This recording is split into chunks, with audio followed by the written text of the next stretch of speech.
Good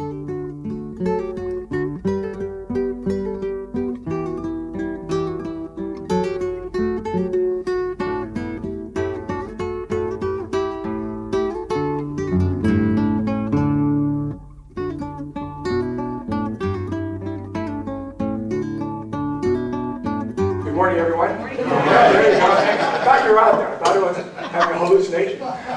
First of all, thank you very much for, I see there's sun. Yay, well, welcome to the sun. Thank you for being here on this wet and blustery. I don't know about you, but last night I was awakened 3 or 4 times by storms. I sort of like that. I grew up in Seattle, and I have lots of fond memories of sleeping. Our house was a 2-story house, and my older brothers and I had the upper floor. I think that way my parents could sort of separate us from everybody else. But lots of blustery nights, all warm in the covers, and that's I always like that. It feels good. What I want to do this morning is briefly share with you my musings about improving our educational system. Now, that's a big, complex topic, and one that we're certainly not going to solve this morning, and I don't have any blinding original insights, but I've been at this work for 42 years. And I've worked at it both from classroom levels, university levels, publisher levels, and educational consulting with state departments of education to individual schools, from large urban districts to itty-bitty small one-school school districts. Actually worked with a school district up in Oregon, Crane, which is the only, at least to my knowledge, school district that's residential that is a public school. So these kids actually live there. It's out in the middle of eastern Oregon, southwest of Burns, if anybody knows where that is, to about maybe 2 hours east of Bend on the Highway 97 corridor there. Anyway, so I've had the pleasure of working with all kinds of schools. Now, one of the things that's interesting is practically everybody has expertise, or at least we think we do, about schools. Yeah, it wiggles on me, I've noticed that. And one of the reasons is because we've all had direct experience of them. So it's very, very controversial, and has been as long as we've had schools, about who are they for. Originally, schools were for land-owning white males, right? Now we're in the 21st century, and we want to have college, career, and citizenship ready for every student in America. Well, we don't remotely know how to do that. We've certainly never gotten close to that historically, so that's a very audacious goal, and one that I think is very worthy. And I want to share some ideas with you this morning and have a brief conversation with you about the kinds of things that I've learned from my 42 years of experience, and questions that I'm still asking myself. So here's an opener. One of the things that I like to do is cause students as well as faculty to reflect on various big ideas like this one. Here we go. Schools are not as effective today as they were in previous generations. And the little strategy is called yes, no, why. I want you to think about that assertion. Schools are not as effective today as they were in previous generations. Maybe when you were a kid, if you have children, when they were young, previous generations. And I want you to think, yes, I agree with that, and give me one reason why, or no, I disagree with that, and give me one reason why. So just take a moment and think. And go ahead and just lean over with anybody nearby and have about a 45-second conversation where you share. Don't worry about right or wrong. There isn't a right or wrong answer here necessarily. Just what is your view, and give me one reason to support your view. See you in about 45 seconds. Find somebody that looks alert and awake and have a conversation. See you in 45 seconds. Thank you so much. If you'd be wrapping up, please, conclude that thought. Thank you very much. Now,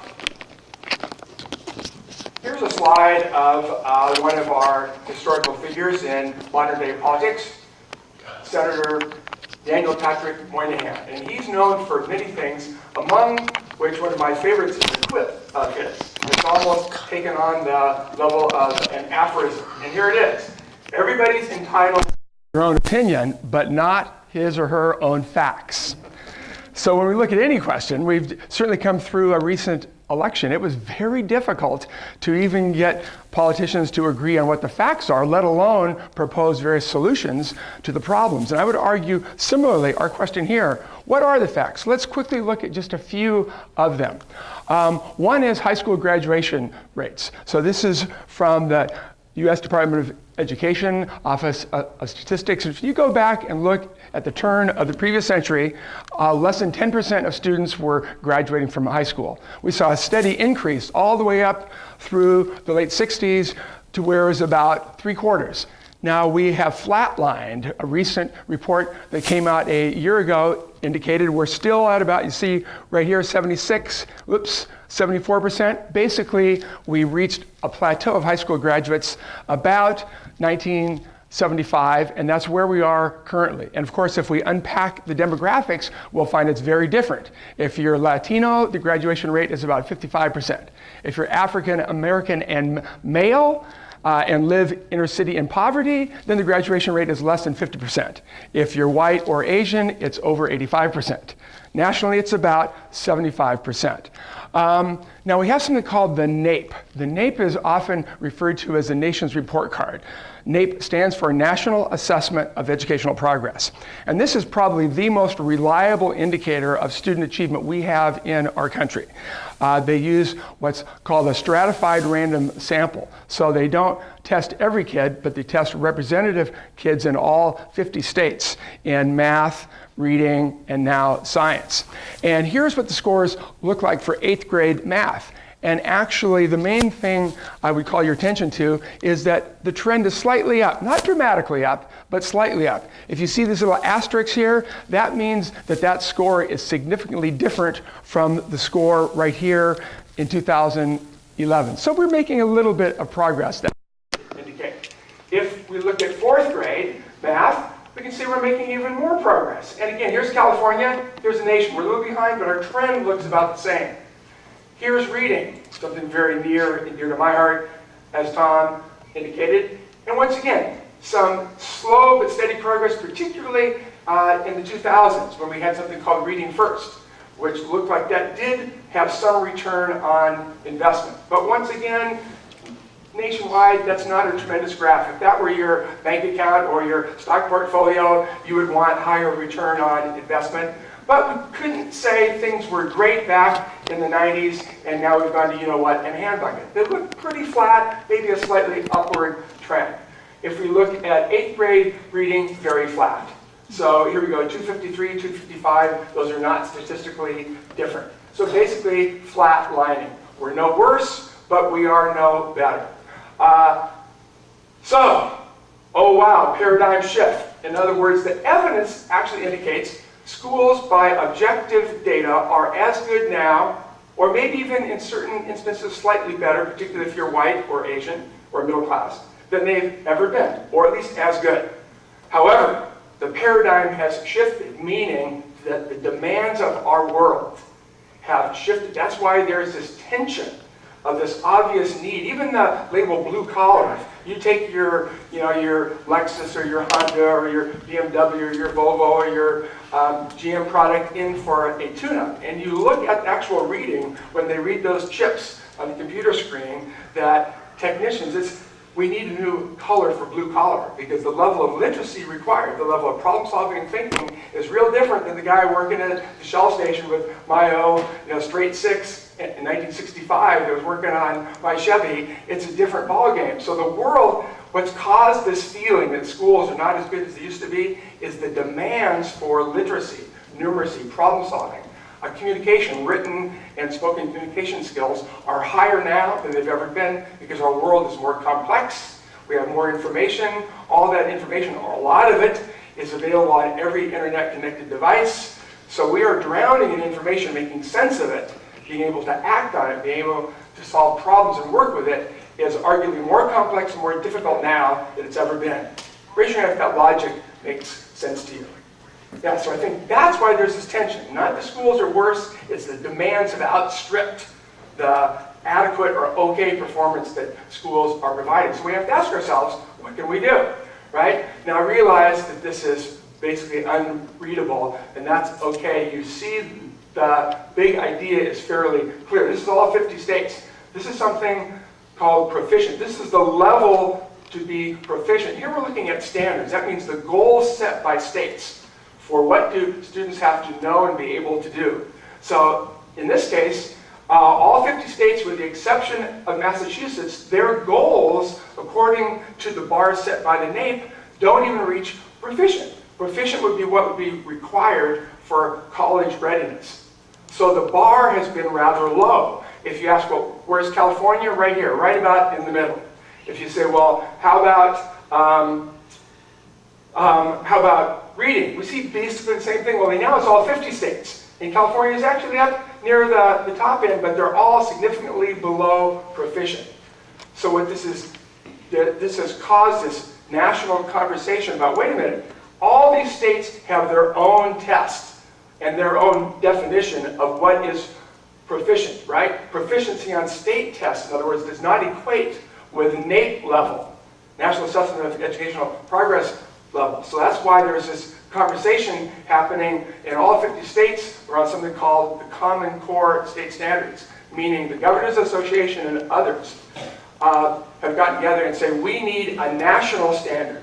Because you could go here, right? You could go to Massachusetts and have a standard here that's tremendously higher than, say, Tennessee or Texas or Colorado, yet everybody in their papers is calling it proficient. Are we with me here? So in other words, we need a national bar that's consistent or common. That's why now there's this move afoot called the Common Core State Standards, of which 46 of the 51 states, including California, have signed on to. However, let's take a look here and compare California state tests. So we have something in California called the CST, that's California Standards Test. Remember, our standards are less robust than this national college level standard called the NAEP, okay, which is adopted by the Common Core State Standards. So here's where the tension is. You see the red bar here, so we could say, for example, in math in 4th grade, 70% of Californians are proficient. Sounds pretty good, right?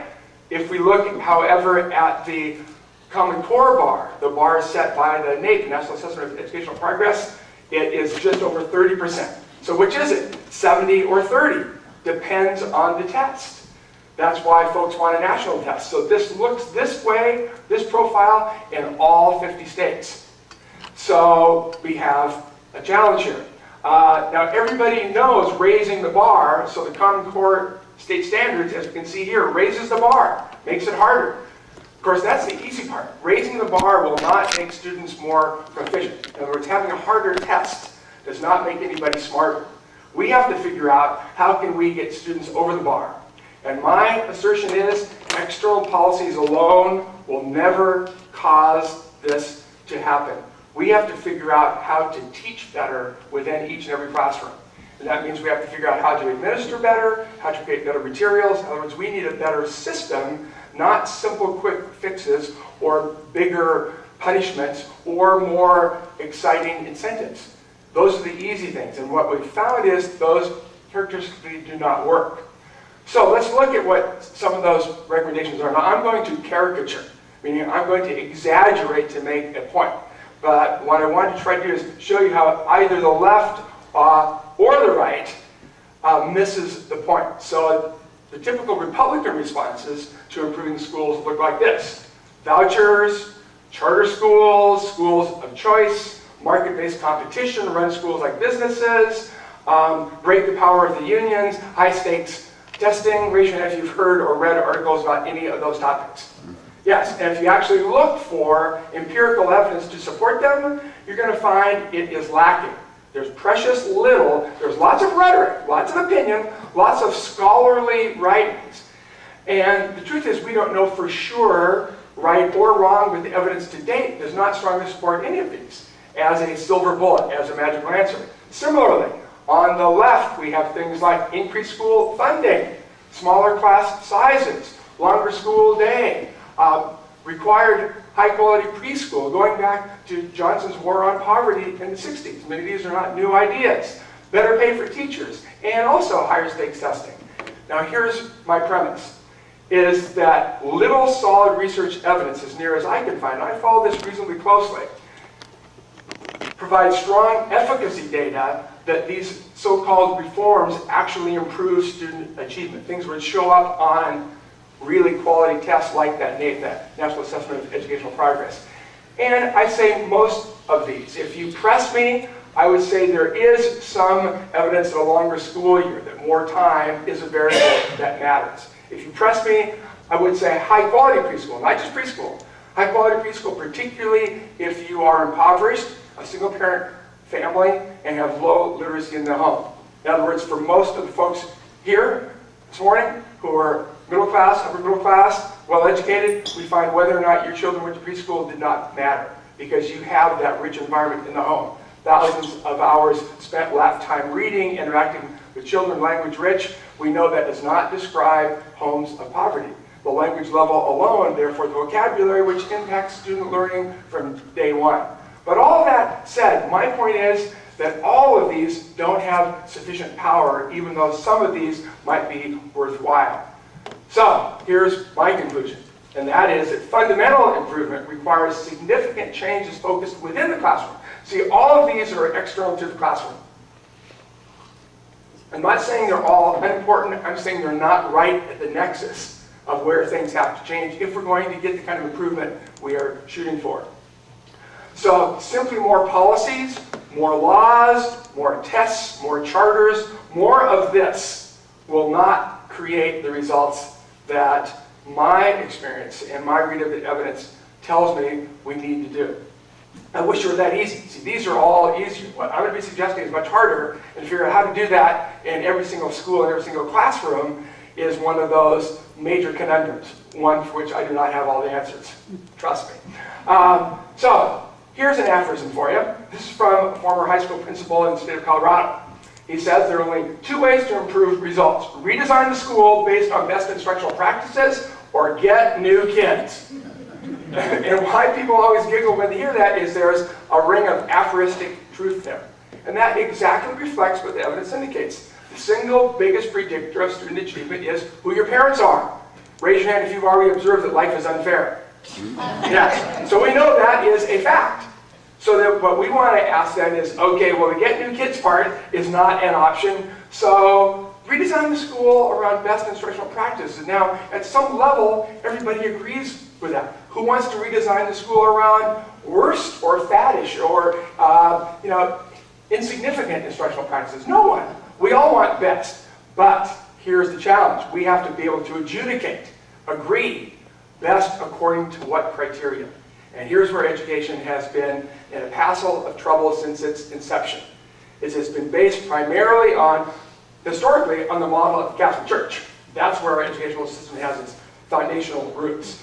And without getting all historical on you, my point is that most of it has been driven by fad, custom, tradition, not solid evidence. And we've, in the last 50 years, begun to amass a body of evidence.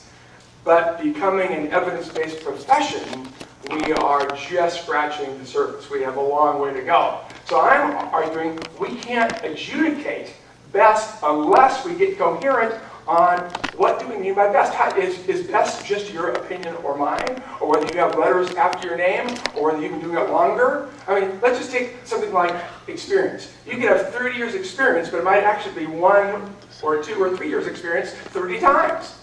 So experience alone doesn't necessarily mean more wisdom, more insight, more understanding. So I'm arguing we need a shift in our epistemology. Now that's a fancy word, but if we break this word down to epistemology, it is literally, how do we know? It's the question of not what is it that we know, but how do we come to know? What's the reliability, the veracity, the trustworthiness of our knowledge? Opinion, by the way, is rather low. We all have them. So the issue is, well, what would be better? What's the best that we have in our profession of education? See, education is a social science. Now, many scientists would say that's an oxymoronic phrase right there. Social and science don't really go together, right? So when anything that involves human beings, there's going to be lots of error. Right? We're not going to have the precision that we have in physics, that we have in chemistry, that we have in geology. So when we're talking psychology, sociology, education, economics, etc., anything social is not going to be neat and clear. It's going to be muddy and iffy. The best we have is something called meta-analysis. And what's important about meta-analysis is that it's not just one study, it's a study of studies. Now, it still never proves. You won't hear a scientist using the word prove. That's what a politician will use, or somebody marketing their materials. They'll say, oh, our program is proven. When you read research articles, they will never conclude with, and our study proves X. I've been a guest editor. We send them back and say, your rhetoric exceeds your data. Try suggests. Try indicates. Prove no. So meta-analyses don't prove. They give us the best evidence we have. So for example, the largest meta-analysis to date, literally tens of hundreds of studies, thousands of studies, was done by a professor in New Zealand by the name of John Hattie. And his question was, what factors impact student achievement? What has a causal impact? It's not a correlational, a causal impact on student achievement. That was his larger question. It was international. So he was looking at English-speaking, but also Spanish-speaking, French-speaking, Danish-speaking. He was looking at First World War industrialized, now I guess we'd say post-industrialized nations of the world. And here's what he found. Now there's lots that he found, but here's sort of the macro piece. He identified 5 major variables that explain student performance. In research, we refer to this as explain the variance. That would mean when student A walks into any classroom, kindergarten through college, what explains the variance, the variability in what you're going to learn, you're going to learn, you're going to learn, you're going to learn? Well, 50% is who your parents are. What the kids actually walk in with, which is largely determined by who the parents are. But and we can't control that. Maybe over time, longitudinally with parent education and higher educational levels of our populace, but in any given year, schools can't control. We have to teach the kids we have. However, the next biggest variable by far is which classroom did you walk into, and what does that individual teacher know, and what kind of support system are they a part of, so when they encounter problems, are they supported or are they on their own? 30% of the variance is the teacher. The others were relatively small. So in my work with schools, what I found it very powerful for folks to first of all understand and own that yes, demographics is the biggest variable. We can't change that. So we don't use that as an excuse, but we also don't dwell on it. We say that's what is. So in Sonoma County, if you're working in the Bellevue School District, right, West Santa Rosa, over by the fairgrounds, that's real different than if you're working in Bennett Valley, Lincoln Valley. We all know that. If you're in Roseland, real different than if you're in Hidden Valley, right? Very different. But that's only 50% of the game. 30% is what's the quality of instruction you're receiving day in and day out at that school. And I'm arguing if we get this right, we can at least over time impact this, because part of this is background knowledge, what you've learned cumulatively across your years in school. And this can wind up impacting somewhat the other variables, but this is the one that we can impact. So schools that focus right here and ask, what can we do? In other words, I'm arguing schools will ultimately only be as good as the quality of the teachers that inhabit them. And I think that raises all kinds of questions about, well, what have we learned about how to improve the quality of the actual instruction inside the classroom? Now, various studies have indicated, and I realize it's just a bunch of print, don't worry about reading it, but just to corroborate, Rick DeFore and Bob Marzano, very respected educators, wrote a book called Leading for Learning, and here they acknowledge 2 different meta-analyses. And here was one, and there was one other local meaning in the US, but Bob Marzano found the quality of instruction students receive in the classroom is the most important variable in student achievement, meaning variable we can impact. They acknowledge demographics is by far the highest. But the one that we can impact is the quality of instruction. But here's where it gets challenging, dicey. The same studies also noted the wide disparity of the quality of instruction within the same school. In every school in America, we have very skilled teachers, moderately skilled teachers, and teachers that are not very skilled. The vast majority of them care deeply, want their kids to do well, are good people. I married one. I am one. Good people. But the level of skill is highly variable. And yet we haven't designed a system that can ensure that everybody here learns what the most skilled people know, because we've been isolated in our own little private Idahos called classrooms with very little bridging between them. So the codicil, or the caveat, is not simply that teachers make a difference, it's that some teachers make a big difference and others don't. So, big challenge here. Study after study. This is from Hattie's, the visible learning, that large meta-analysis. And all these are effect sizes. This is a statistic that we use in meta-analysis. An effect size of 1 means 1 standard deviation different between the experimental group and the control group. If we were talking IQ points, we're all familiar with the IQ 100-point scale, right? 15 IQ points is 1 standard deviation. So if you're moving 1.13 standard deviations, that would be 15 IQ points. Meaning that's a lot. Big effect. By far the biggest effect is what? The excellence in teaching, including the quality of feedback the students get, lesson by lesson, day by day. But here's the rub. That's also true for the teachers. How much feedback are teachers getting on their teaching? Ask a teacher, and they will tell you the answer is almost 0.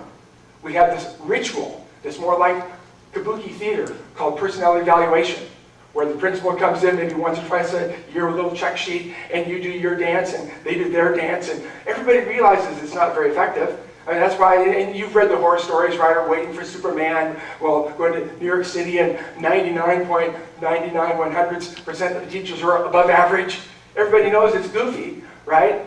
Because the system is not set up to give the kind of timely, useful, actionable feedback that human beings need in order to learn things. So that's really been where I've been focusing on. Yet we continue to say, oh, here's the solution for improving student performance, right? We have a laundry list. New principals, new plans, more tests, new teachers, more teachers, new schedules, computer systems, reading program, more aides, get new parents. Sometimes I've often thought that might be helpful, including with my own kids on some days when it's like it's not working. New tests, new curriculum, new staff development program, or currently the latest buzz in the field is adopt the Common Core state standards. That'll be our savior. Get those higher standards. Do you think having a higher bar, I mean, every track coach knows, if you just raise the bar in the high jump pit, the kids won't necessarily jump higher. In other words, in fact, I'm actually for the Common Core state standards. I think we need more rigor. I think we need to do a better job, but simplistic thinking will not get us where we need to go. Joe Johnson, who studies schools, especially urban schools, he puts, in spite of all the many strategies used to turn around low performance, like this laundry list, this is actually Joe's slide, he says nothing changes unless teaching and learning changes. That means at the classroom level. Now I realize this is hard to see. This is also from New Zealand, another meta-analysis looking at leadership. And I found all these kinds of things like establishing grade expectations, right? That would be like our Common Core, resourcing strategically, but by far the largest variable that had the largest effect on student achievement was what? Right here, promoting and participating in teacher learning and development. In other words, it's the teachers. Here's where we have to figure out, it's not just sending people to more seminars. It's not just reading more books, and it's not more degrees. See, that's at the level of talk. We have to figure out how to work at the level of walking the talk, making that link. And think about other professions. If they are skilled professions, they have figured that out. It's usually called apprenticeship, where you learn how to do the very best, and you're upgrading your skills all the time by not simply talk, but by actually being in the presence of the work. More on that in a bit. So here's one of my favorite book titles that a colleague actually sent me, and I've still not read the book. But I love the title. I've gotten all kinds of mileage just of the title. And any educator who's been in this game longer than 5 years, when they see the title, and I ask them, raise your hand if you can relate. Do you think they raise their hands, yes or no? Yes. Yes, they raise their hands high and enthusiastically. Because they've been on these various bandwagons. They've seen this movie before, this school improvement movie. So much reform, yet so little change. And then my question is why? Why is it that for all these various well-intended, whether they be driven by Republican administrations, Democratic administrations, some point in between, why? And when you ask teachers, they know. They will say things like, flavor of the month. We have a new one every year. Don't worry, hunker down. We'll get a new principal, new superintendent. There'll be a new bandwagon within at least a year or two. Or they'll say, no follow-up. We just go and talk about it, but nobody actually helps me in my classroom implement anything. We just talk. And there's many other reasons. I think this is really clearly put by a colleague of mine as part of a project that I run up in the state of Oregon. And this is Adam. Adam is also the head baseball coach. And he says, I've been teaching high school math for 6 years. Student teaching aside, I've never observed a colleague teaching. How could we improve? Think of other domains of life where we improve regularly. I would argue sports and performing arts are two. We do a much better job producing football players and football coaches than we do skilled writers, skilled mathematicians in our country. Why? Well, a whole host of reasons. One is we really understand this issue of feedback. So he's saying, I've never gotten any feedback till he was part of the project up there that I'm writing where we built feedback in. And part of it is we go in teams and spend a half an hour in your classroom observing for things that we've all had professional development around and understand why it matters, and then give each other feedback, both complimentary as well as identifying specific things that need improvement, or asking open-ended questions together. I wonder what might have happened if we did this. Try it and see if it's any better, because we're not satisfied with the result. So this issue of actionable feedback, this for me is the missing element in improving teaching, is we have not provided teachers actionable feedback. When you ask most experienced teachers, they say they'll say just what Adam said. And this isn't 50 years ago, this was 2011, and it's still the norm today. And yet, watch any tennis match, right? And you'll see Djokovic, Nadal, Federer. What are they doing in between sets? They're over there and having a conversation with their coach, who's providing them actionable feedback. That's how we get better at anything.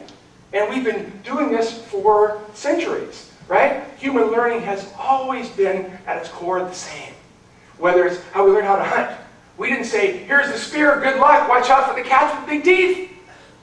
We didn't do that. We systematically engaged you in an apprenticeship where we showed you how, where we gave you easier versions. It's carefully analyzed that task, stair-stepped it up, and gave you lots and lots of support. And even then, as a skilled hunter, you'd go out with other skilled hunters, right? Same thing in music, same thing in manual arts, and we need it in school and the intellectual domains of education. Bottom line here is, here's the formula for human learning. Think about it in your own life. Professionally or recreationally. Anything that you're into now, from skiing to tennis to quilting to technological proficiency to ballroom dancing, pick anything. And human learning has always been a combination of time, practice. But you know the cliche, practice does not make perfect, because you could be practicing errors. It's practice plus what? Feedback that you can act on. This is a formula. It's not a new formula. It's one that we've known as long as we've been studying human learning. The problem is how do we scale this up from apprenticeship with 1 or 2 with people that are really motivated to a class of 33 and they're adolescents and they are not motivated. Ooh, now that's a whole different scale, but the principles are still the same. So what I've been working with the last maybe 7 or 8 years, which has really been the most satisfying part of my entire career. Because the truth is, folks, I've done a lot of stuff that hasn't mattered very much in the big picture. I've done lots of good seminars, written some useful things. I'm proud of what I've done, but the truth is I look at what does it take to actually help improve instruction at the classroom level. Most of my career has not helped improve folks very much. I've learned how to help improve folks their performance more in the last 7 years than I have in my previous 35. And I'm a smart guy, but I've been part of a system that has not been very smart. That we've just sort of same old, but with new bells and whistles. And now, I don't know if it's that because of the urgency, because people are finally realizing, because we've tried everything else, that I'm finding there's more and more receptivity to breaking down the walls of the classroom. And this is not just kumbaya, let's talk about your teaching. This is real focused looking at what is it that you're doing that's causing what results with your students, what's working so we can all do some version of it, and what can we figure out to do better that might improve things. So note the irony here. To me, this is an extreme irony that the enterprise called education that's dedicated to human learning, that's what we're about, human learning, right? We routinely leave out one of the most essential variables that we've known as long as we've studied, going back to apprenticeship 100,000 years ago. We leave out feedback for our own members. I find that stunning, ironic, that we're the experts in learning and yet we don't honor what we know about learning with our own members. That is a huge challenge. So this issue of improving performance through focusing on actionable feedback. So we have to create a culture where it's safe and respectful, where people can hear it, where it's doable. I can actually do this. Giving people feedback that's way over their head, even though it may be correct, is not helpful. Support with doing. Don't just tell me, help me do it. Come in side by side and do it with me. Show me a video clip of what it actually looks like with kids like mine.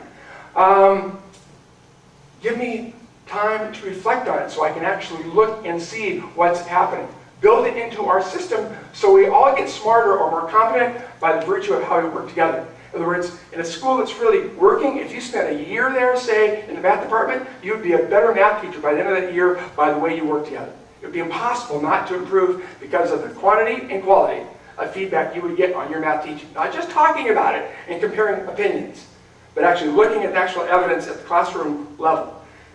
And it's not just one coach or the principal. It's that the teachers are involved in the giving and the receiving of the feedback.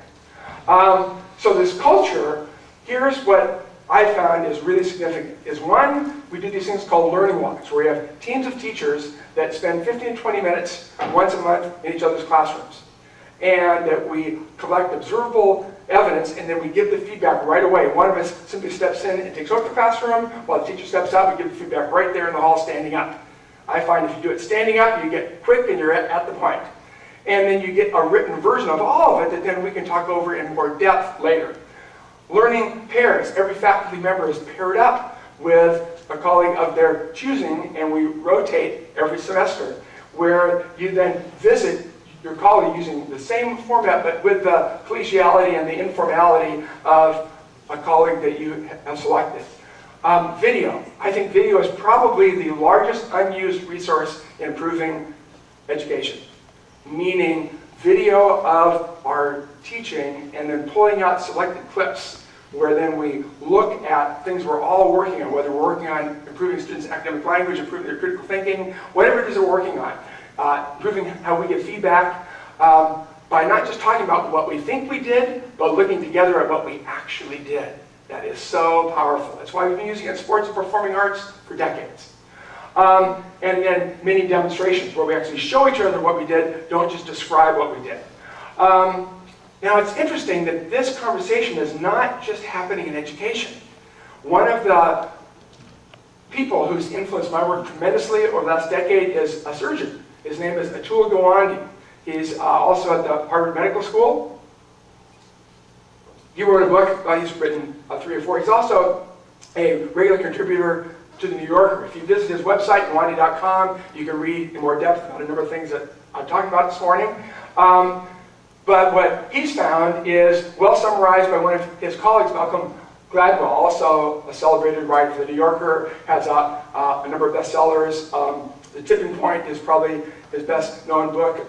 Blink is another bestseller. Here's what Gladwell says about Gawande. Gawande thinks that the modern world requires us to revisit what we mean by expertise, that experts need help, and that progress depends on experts having the humility to concede that they need help. Well, that rings my bell loud and clear for education and many other fields. Just having the credential does not mean, or the PhD, or the 30 years experience, doesn't mean that you don't need help. See, it's so clear if you're an athlete, you always need help. You ask, it's like Perlman, right? Well, ask Yo-Yo Mom, do they still get feedback from mentors and colleagues? The answer is yes. They understand. That's how they got good in the first place. So this feedback is critical.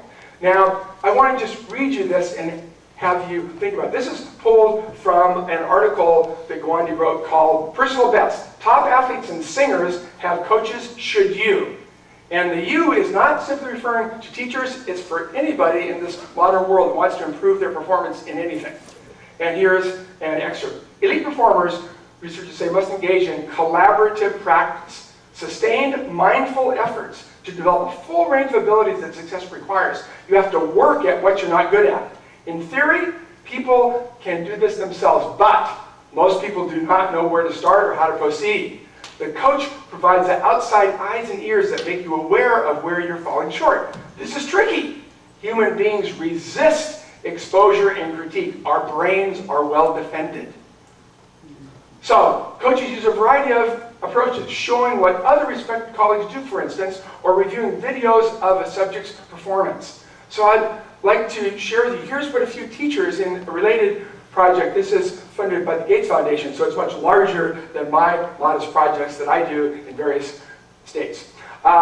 It's called MET, Measuring Effective Teaching. It's once again run out of the Harvard Graduate School of Education. Here's what some of the teachers are saying about their experience of the video feedback. The videotape is what really drew me in. I want to see not only what am I doing, but what my students are doing. I thought I had a pretty good grasp of what I was doing as a teacher, but it is eye-opening. I honestly felt like this was one of the best things I have ever done to help me grow professionally, and my kids really benefited. It was very exciting, so I'm an excitable guy as well. Here's my favorite one. With the videos, you get to see yourself in a different way. Actually, you never really get to see yourself until you've seen a video of yourself. I changed immediately certain things that I did not like. I realized I learned more about who I actually was as a teacher by looking at the video. I learned of the things that I do that I think I'm great at, I was not so great at after all. Even the things I did well, I thought, okay, that's pretty good, but why do I do that? And where could I put that to make it go even further? So it's a two-way road, seeing what you do well and seeing the things that have become habits that you don't even think about anymore. Now raise your hand if you had kids or grandkids in school. Would you want them in the care of teachers that were getting feedback like this? Yes or no? Absolutely. They're telling us, folks, and I'm here to tell you, I'm in schools a lot every week. This is not the norm. This is an outlier. The only place that's normal is in sports and performing arts. That's one of the reasons why we do a much better job in those areas. And it's easier. Kids are more internally motivated to play football often than to learn algebra or world civilizations, right? It's harder. So creating this culture of actionable feedback, right? And this issue of being able to practice the kinds of things that help us improve, and feedback for all, not just some, and we learn how to give it as well as receive it. I'd like to show you just a short clip. This is a high school teacher. Her name is Gail Graney. This is up in Sisters, Oregon, right outside of Bend. And this is in the same project with Adam that I briefly mentioned, the math teacher. He's actually from Madras. And one of the things that we're working on in this project is student engagement. And our definition of engagement is everyone does everything. Not 3 kids with their hands up, but everyone. So here we're going to have, Gail's going to have a discussion about some reading they've recently done about Samuel Clemens, Mark Twain. Now about a year and a half ago, it was the 100th anniversary of his death. And you may have noticed that that's when you see Berkeley, where his papers are, finally released his autobiography, because he required, his estate required, you had to wait 100 years before the publication to protect the guilty, starting with himself and everyone he ever met. And it's a pretty rambling thing, and so Gail wisely pulled out a few interesting excerpts. The kids have read those independently, and now they're going to have a discussion. But rather than old school discussion, raise your hand if you have or ask questions, she wants to get them all engaged. And her operative big question is, was Mark Twain a racist? Why or why not? Use the best evidence from both context, from multiple sources, including his own writing. So I just want to show you a short clip here so you can get a flavor of what does Gail do to get every kid thinking and every kid engaged. So here we go. These are 11th and 12th graders. After you read, you're going to have more information. Don't worry, young boy. Yeah, hold on a second. Right now you're just going to do racist. So you're just thinking racist. So right over here, okay? So don't pen. Connor, put your pen down because I know what So she's saying you have to just think for 1 minute. All the reasons why he can be considered racist. Think of all the reasons he is racist. Okay? So you're thinking for exactly 1 minute in your own head. Just racist. Now I edited this, it's about 15 seconds, but I want people to feel what it's like for a minute of silence. This rarely happens in schools. And she has a timer. So you hear it beep in the background in a few seconds. 1 minute to write, don't talk. There's the timer. Okay. 1 minute to write, don't talk. Now, every single kid, not some, not a lot, every kid's writing their best ideas in response to the big question, using the reading they've done and inferences that they made about what life was like 100 years ago, 150 years ago when he was alive. And you'll notice on the clip, there's not a student here who's chilling out or kicking back. And again, I clipped it about 15 seconds. Okay, now 2 minutes, you're going to stand up, hands up, match up, give one, get one. So you give one reason, you get one, okay? So you've got 2 minutes to snag into as many people as you can. If you need to do more, you raise your hand. Go just stand up, hands up, match up, give one, get one. The kids have to write down the idea and the kids' names so they can later cite their source. According to Mr. Cook. Blah, blah, blah, blah, blah. Every single kid is speaking, every single kid is listening, every single kid is writing. It's supported.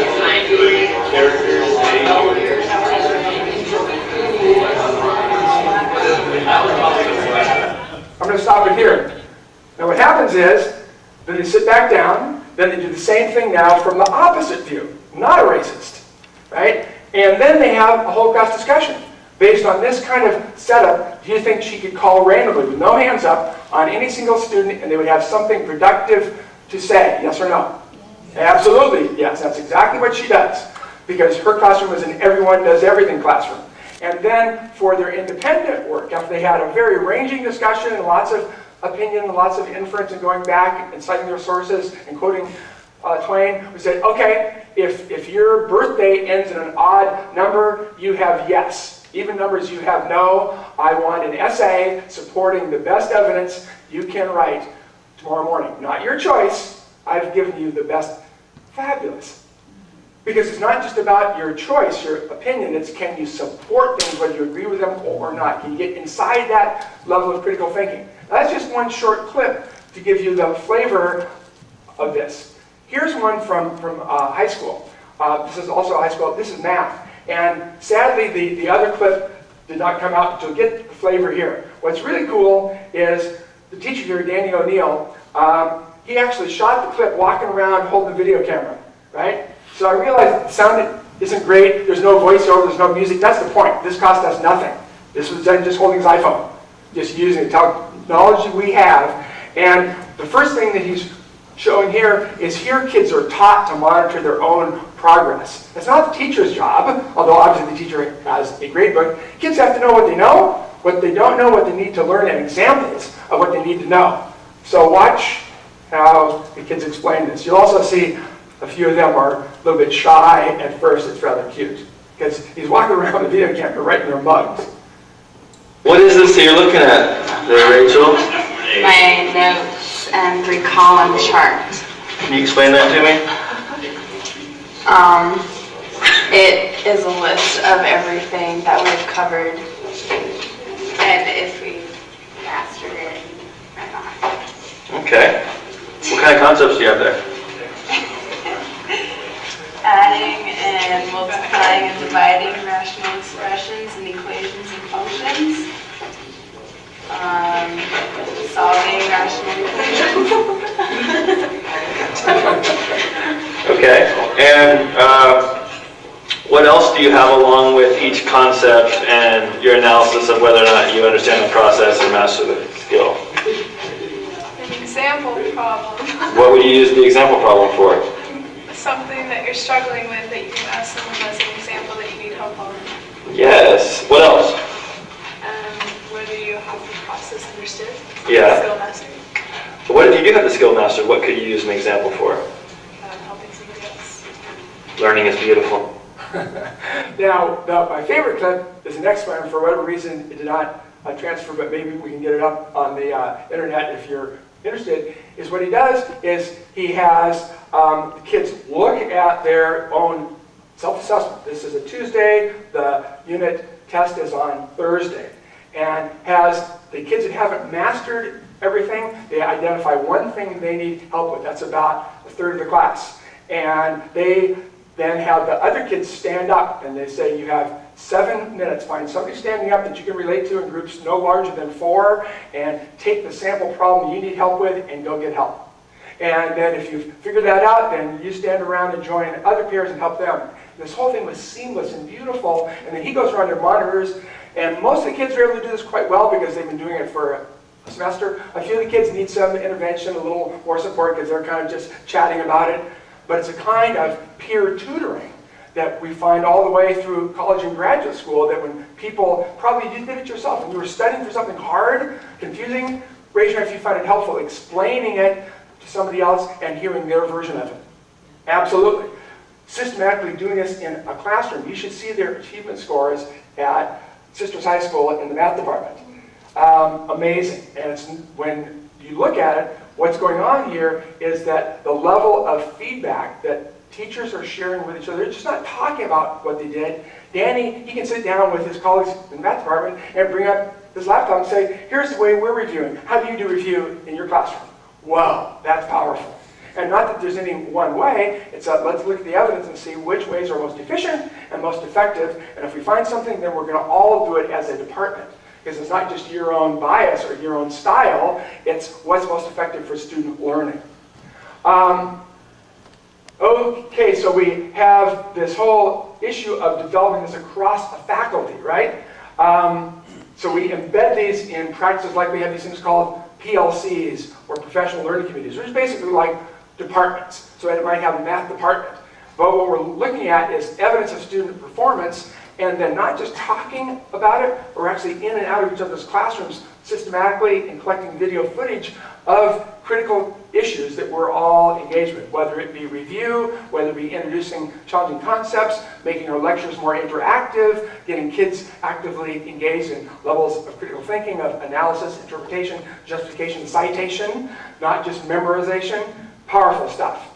Now here's what Gawande says. This is from that same article. The sort of coaching that fosters effective innovation and judgment, not merely replication of technique, may not be so easy to cultivate. My editorial, no may about it, is not easy to cultivate. He goes on, yet modern society increasingly depends on ordinary people taking responsibility for doing extraordinary things. I want to stop. That means in school, I can totally relate to this. It's not just having one or two all-stars. We already have that. We need to have rank and file ordinary people doing extraordinary things if we're going to get the kind of achievement increases that are possible. And the current system does not support that. And I know there's many things that have to change. One thing for sure is this lack of actionable feedback that teachers get and give. He goes on. For example, operating inside other people's bodies. That's what he does for a living. He's a surgical endocrinologist. Teaching 8th graders algebraic concepts that Euclid would have struggled with. And he goes on with a nice list of typical ordinary things that happen in modern society. In the absence of guidance, how many people can do such complex tasks at the level we require? Well, in education, we've already seen the data. The evidence indicates not that many. With a diploma, a few will achieve sustained mastery. With a good coach, many could. We treat guidance for professionals as a luxury, but coaching may prove essential to the success of modern society. I would argue this issue is not just an educational issue. In fact, I was having this conversation about 3 years ago with my dentist, Pam Everson in Healdsburg, wonderful woman, always upgrading her skills, I'm happy to say, even though she's my generation. And you know how a conversation with a dentist goes, they're yakking away, you're kind of, whoa, and I had to pull the thing out and say, yeah, Pam, I agree.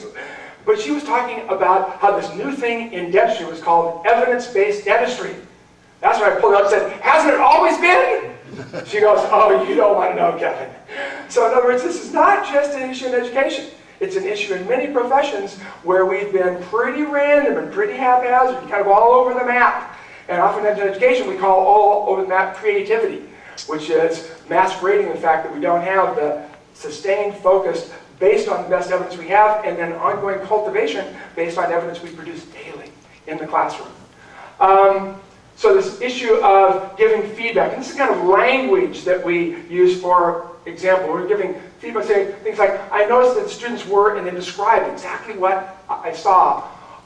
Students were when you, so we make this link, the causal link between what the teacher did and how the kids responded. Many teachers don't get the kind of feedback. When they don't get the response they want, they say, well, it's the kids. They're not motivated. They're from the wrong part of town. All of that may be true, but that's a big so what? What are we going to do about it? That's the issue that matters.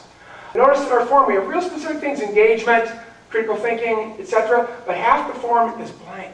So people aren't limited by the things we're looking for. Here are what you're inquiring, what you're thinking, what you're questioning.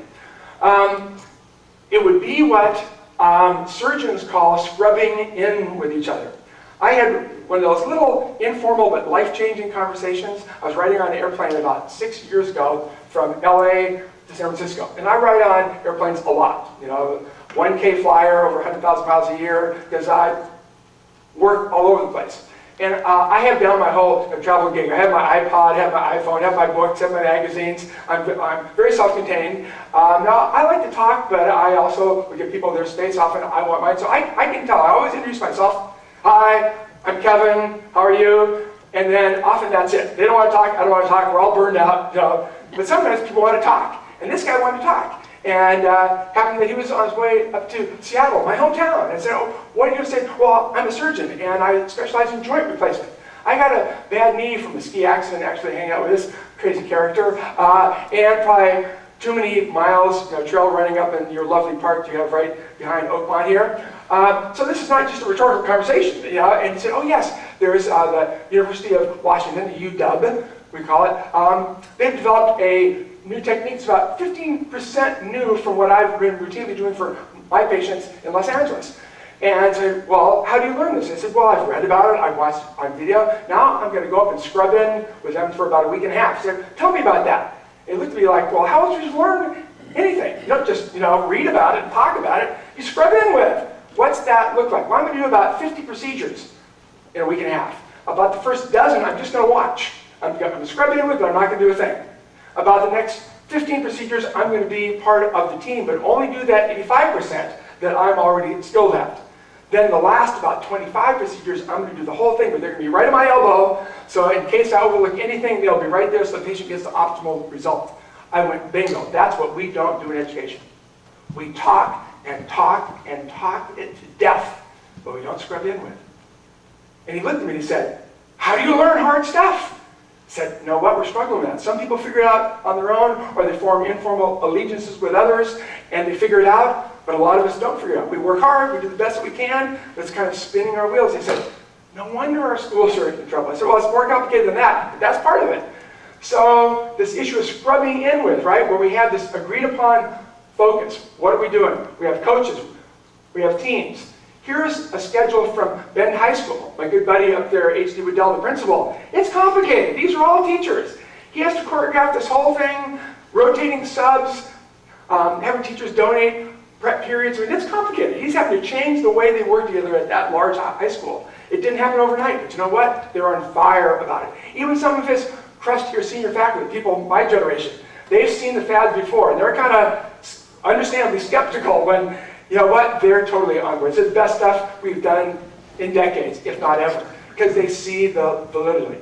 Let me just show a quick little, this is, and teachers from neighboring schools were in the back of the room, including their principal. There was about 25 people. He said, well, raise your hand, students, raise your hand if you think that your teachers should figure out ways of improving how they teach. Every kid raised their hand. I said, well, that's what we're doing. And we've learned this is part of what we have to do is watch each other. That's why we also have a video camera there, so we can also share with other people. Oh, cool. And then I said, teachers, let's make student a verb. Just like we have teach and teaching, let's have student and studenting. So raise your hand if you think that students should figure out ways of studenting better. And the kids will go, oh man, But every teacher raised their hand and said, that's what the scan. So the kids were informed and they loved it. They thought it was really neat that there were other people in there that were all collaboratively figuring out what is working, what's not, and how can we improve.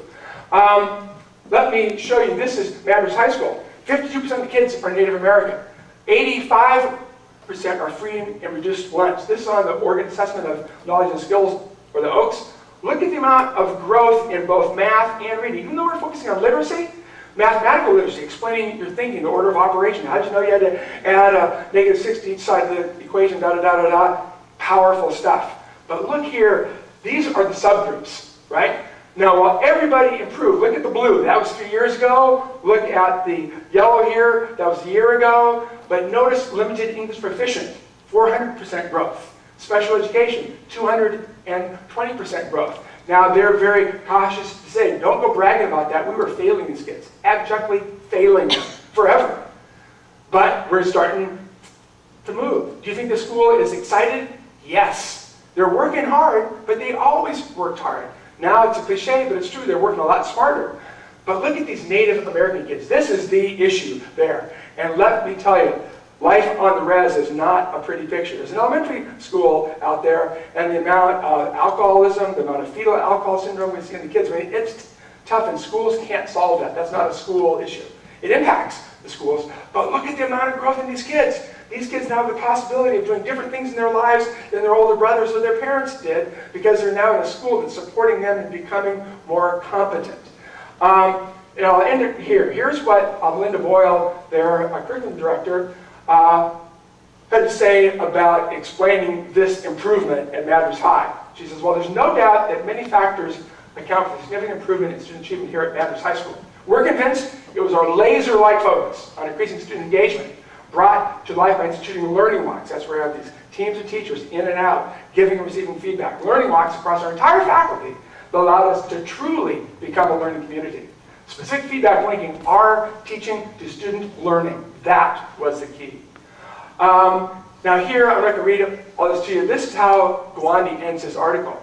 He has the cojones, if you will, the courage to hire one of his emeritus surgeon colleagues to come in and coach his surgical team. Because he said, you know what, I'm 47 years old. I'm now the guy. I teach at Harvard Med. I got tons of feedback all the way through med school, internship, specialization. Last 4 or 5 years, I've gotten none. How do I improve my skills? That's one of the things I really like about him, is he walks this talk and he ends it with, are we ready to confront the fact that the existence of a coach requires acknowledgement that even experts need significant room for improvement, including himself. And so he says, Osteen, that's his retired colleague. This guy's mainly playing golf. He was like 75, and he was one of his favorite surgical mentors. Now his patient is awaiting anesthesia. He's going to operate on her. She's laying there on the table, right? And she looks over and notices Osteen, that's Gawande's coach, over in the corner with notebook in hand. I was flummoxed for a moment. He wasn't a student or a visiting professor. Calling him an observer, didn't quite get it right either. He's a colleague, I said. I asked him along to observe and see if he saw things I could improve. The patient gave me a look that was somewhere between puzzlement and alarm. He's like a coach, I finally said. She did not seem reassured. That's how he ends the article. So it gives you the flavor of what a good writer he is. He's also saying, you know what? This is going to take a change in the medical establishment that he doesn't know whether or not the medical establishment is ready for.